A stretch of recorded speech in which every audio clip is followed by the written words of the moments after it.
来关心国际消息，七大工业国 G7 峰会有达成协议，要为罗西亚向冻结的资产提500亿的美金援助乌克兰，让因买武器甲定件。另外，乌克兰和美国甲日本有签10年的安全协议。美国总统拜登阁讲要用北约的标准来加强军队的合作能力。意大利 G7 峰会第一天，各国达成协议，上近今年年底要动用罗西亚和西方冻结的资产利息，来援助乌克兰500亿的美金，互看作是支持乌克兰战争甲经济问题的长期方案。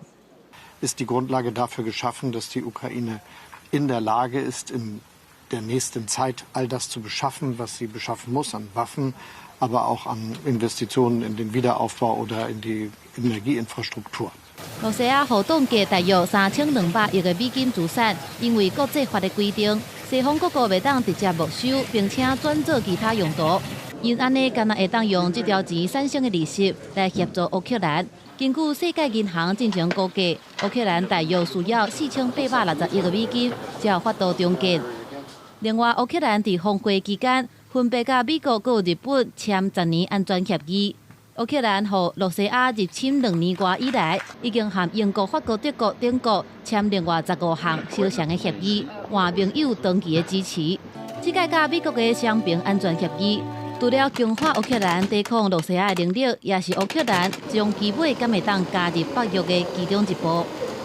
Enhancing interoperability between our militaries in line with NATO standards.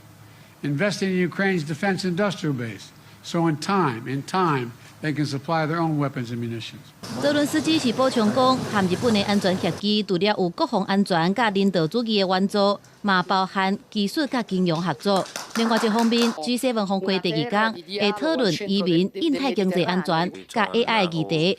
日本媒体指出，有关限制 AI 在军事领域使用的规范，可能会写入去联合声明当中。公司新闻两岸编译。